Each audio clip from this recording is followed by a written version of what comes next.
right, guys. Appreciate everyone being here. Before we get started, I wanted to introduce Sergeant Shane Keaton to you. I know he's been your point of contact for the last several days, and we appreciate all the hard work he's put in. He's had a very difficult job. Our district attorney, Chris Conley, is joining me. And this is the press conference we've been talking about all week that we wanted to call. Casey White and Vicky White are in custody. There was a pursuit this afternoon in Evansville, Indiana. Evansville, Indiana is about 219 miles from here. The U.S. Marshals were in pursuit of a black Ford pickup. I think it was a F-Ford 150. Casey White was driving that vehicle. Vicky White was a passenger. During the pursuit, the pickup truck wrecked. Casey White surrendered. Vicky White has been transported to the hospital for treatment. So this has ended a very long and stressful and challenging week and a half. It ended the way that we knew it would. They are in custody. What I'm very thankful for tonight is that no one was hurt. No citizens were hurt. No law enforcement officers were hurt as a result of this escape. Casey White is now back in custody, and I cannot express enough to the U.S. Marshals Fugitive Task Force for the assistance they've been in this. Their agents are actually the ones that were involved in the pursuit. And my team of investigators who work diligently alongside the U.S. Marshals Task Force, all the other partners and players in this, the least of which is not the media. You guys have made this happen. You've kept this story out there. You've kept it on everybody's mind. And the tips, what led us to the arrest and the capture of them today was a tip that came from citizens. And they call those tips in because of the coverage y'all have provided us. You don't know how much I personally appreciate the way y'all have helped us in this case. We got a dangerous man off the street today. He is never going to see the light of day again, and that's a good thing for not just our community, but that's a good thing for this country. So thank you very much for your help. I'll be glad to take a few questions. What's the nature of Vicky White's? Don't know. Just know she's been transported to the hospital for treatment. There was a wreck. I don't know if the wounds are related to the wreck or not. I'm sorry. Are they caught in the same vehicle that seen the pictures of the civilians today? I'm sorry? Are they caught in the same vehicle as seen? Yes, I think so. That Ford F-150.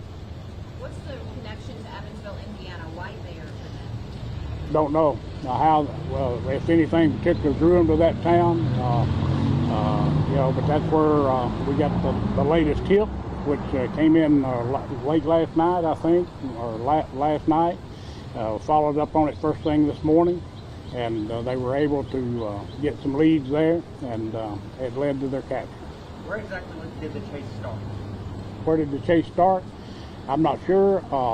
My understanding is that they had located them at a hotel, and they spotted them, ran, and the pursuit ensued. Sheriff, we spoke to some of the folks that called that tip in up in Indiana, and they said they had actually alerted local law enforcement last week on Tuesday about that abandoned truck, and that it's taken several days for all the tips coming in to be able to get through those, get down the list. Was there something last night that changed your idea about why it might actually be a real sighting of Casey White, Vicky White? No, I'm not aware of the earlier tip. When will they be brought back here? Not sure. They'll have to be extradited if they don't waive extradition. That can take some time. Of course, court proceedings involved in that. Over here, I heard someone over here. Will they actually be brought back here, or Yes. the connection, is it just too deep to... No, they will be brought here. He has to be brought back here, and she does, to face arraignment on the new charges. He is charged with escape. She has multiple charges on her now. They will have to be brought back here for arraignment. We've already made arrangements with the Department of Corrections. He will be brought here for arraignment. If it's 2 o'clock in the morning, it doesn't matter. The judge has agreed to come out. He will be arraigned and immediately transferred to the Department of Corrections. Are you concerned about Vicky White coming back to this detention center since she works here? She will not be logged. she will not be confined in this detention center. Sheriff, what, if anything, at this point would you like to say to Vicky for that? I hope she survives this. I don't know the extent of her injuries. I hope she survives it. We don't wish any ill will on Vicky in terms of her health or her well-being, but she has some answers to give us, and hopefully we'll have the opportunity to get those answers. Was there any kind of struggle? Not that I'm aware of. I think it was just a pursuit. They wrecked and they were taken into custody. I understand he surrendered. Were they found with any guns or? I haven't got that information. I'm not sure. How was she injured? Don't know. I don't know if it's a result of wreck or if it's some other kind of injuries. Is I there know. any indication, Sheriff, that one of them shot themselves during this chase? Can't confirm that. I know that no law enforcement officers fired any shots for sure. Sheriff, the eyes of the country, people across the world, in fact, have been watching and following this manhunt, from here in Lauderdale County and now through 3 different states. How have you managed to keep going every day and keep that energy that we've seen here throughout this search? I just wanted to get them off the street. I was committed to that. I was committed to every resource we had available to us to use those resources to make this event happen, to make this press conference possible. Did you expect this outcome? I'm sorry? Did you expect this outcome? I did. I've always expected this outcome. I knew we would catch him. It was just a matter of time. What was so challenging about this escape was, most escapes from a county jail especially, they're not planned. They're just sort of spontaneous. There are no resources available, no plan in place about what am I going to do when I get out here other than just run. This escape was obviously well planned and calculated. A lot of preparation went into this. They had plenty of resources, had cash, had vehicles, had everything they needed to pull this off. And that's what made this last week and a half so challenging. We were starting from ground zero, and not only that, we were they got a 6-hour head start on us. So it's been a and this just speaks volumes to the effectiveness and the efficiency, it speaks volumes to the effectiveness and efficiency of the United States Marshal Service. This is what they do. They track down fugitives, and today is obvious that they do it well. Is there any reason to believe they had help in their escape? No evidence that I know of that there was anyone else involved other than Casey White and Vicky White. Someone going to get the money? So That I don't know about. That's not my deal. Are they talking yet or keeping quiet? Do they have anything to say once they're in custody? I have no idea. They're obviously in Indiana, and I'm here, so I don't really know what's going on as we speak. But are you all sending folks to Indiana? Do you have people up there? the U.S. Marshals are up there. We will probably wait until they get back here. I don't see any need in us sending someone up there, because they'll be brought back here. And now if they don't waive extradition and are up there for a while, we may end up sending a team up. Sheriff, can you talk about lessons learned? We talked over the week about protocols that are in place for your employees, but will there be changes or lessons that you learned from this entire situation? Well, the lesson that I think I've learned, and I think everybody's learned, you don't know who you can trust. I had every bit of trust in Vicky White. She has been an exemplary employee, and what in the world provoked her or prompted her to pull a stunt like this, I don't know. I don't know if we'll ever know. But, you as a leader, you've got to have people in place in these key positions like she was in, that you have confidence in, that you have trust in. And when they violate that trust, I don't know how you can predict that. We had the policies. A policy is a piece of paper. It can't prevent anything. A policy is there for me as a leader to take disciplinary action when a policy is violated. I can't predict when someone's going to violate a policy. It just, one more time, I've learned that you just don't know people sometimes. You think you do, and you really don't know who they are. How would you compare this moment to some of the other events that have happened in your tenure as sheriff? Not just my tenure as sheriff. September of this year will mark the 50th anniversary of me beginning my career.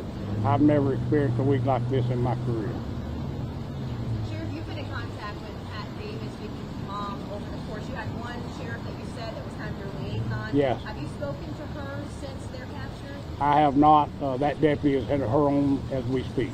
So he's He was now? dispatched there. That's one reason we had to delay the press conference a while, to give him time to get to their house. So she was alerted before the press Yes. conference? said Vicky will be in the Lauderdale County Detention Center. Do you know what the plans are when she's brought back here? Vicky, we'll make arrangements to have her detained in another facility. And in fact, those arrangements have already been made. Those arrangements were made 3 or 4 days ago. Mr. Donnelly, can you speak a little to the general about upcoming prosecution of this? Just talk to us about Well, that. we primarily want to bring him back here and hold him accountable, not only for this escape, obviously, but for the murder of Connie Ridgway. So we're going to be working with the Sheriff's Department to make sure that we can get him extradited and get him back here and hold him accountable. In general, though, how do you, obviously, the actual caution placed on him given this escape, what are your thoughts about it in terms of bringing him to trial and filing a charge of any or with immediate charges that are coming out of Well, this? I mean, his capital murder case is set for June, so, you know, plan A would be to try him in June for that. And there are a lot of moving parts between there and now, but I mean, that's plan A. And obviously, I know that we got a great staff at the jail, and I know that they're going to be on high alert to house him and make sure that he doesn't get away from us again. And talk about the charges coming against Vicky, and how we will pursue that. So she's charged with facilitating the escape. That's a Class C felony, so she's looking at up to 10 years in prison.